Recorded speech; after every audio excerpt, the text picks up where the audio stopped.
How was a Roman legion structured? Imagine a well-oiled machine made up of thousands of men, all working together with perfect discipline. That's what a Roman legion was like, the core of Rome's military strength. A Roman legion was a self-sufficient fighting force, usually made up of about 4,000 to 100 to 5,500 soldiers. It included both foot soldiers and around 300 cavalrymen on horseback. This setup helped the Romans control large areas and fight effectively across different terrains. At the top of the chain was the legatus legionis, the legion commander. This was a senator appointed by the emperor, usually around 30 years old. He had full control over strategy and tactics and often acted as the governor of the province where the legion was stationed. He reported directly to the emperor or the main military leader. Beneath him were 6 military tribunes. One of these, called the tribunus laticlavius, was from the senator class and served as the deputy. The other 5, known as tribuni angusticlavia, came from the equestrian class.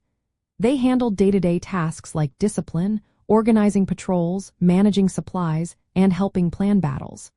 These tribunes took turns leading the legion for 2 months at a time, rotating daily with their partners. The backbone of the legion was made up of centurions.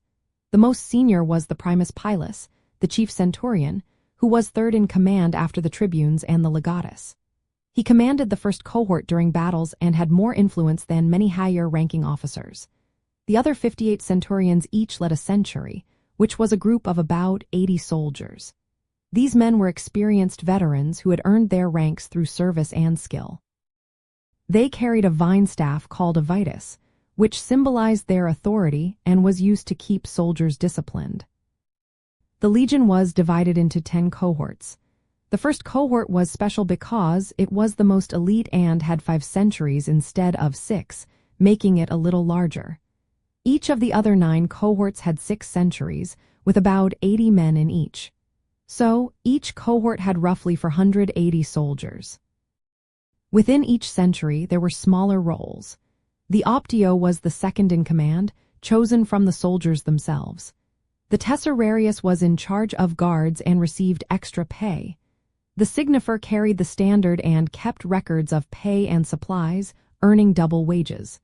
The cornicen was the hornblower, sending signals to coordinate movements. The smallest unit was the contubernium, a group of 8 soldiers sharing a tent and fighting together. This was the basic building block of the Roman army, ensuring close teamwork and discipline. Beyond combat units, the legion had support roles. The camp prefect helped with administration and planning. Standard bearers carried the legion's eagle, called the aquila, and other flags used during marches and battles. This clear hierarchy allowed the Roman army to operate smoothly across vast distances. Orders flowed from the top down, and each soldier knew his role.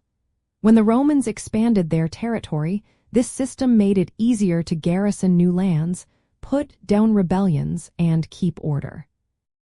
The strength of the Roman legion was in its organization. The combination of strict discipline, well-defined ranks, and shared responsibility turned a group of men into a formidable fighting force that helped build and protect one of history's greatest empires.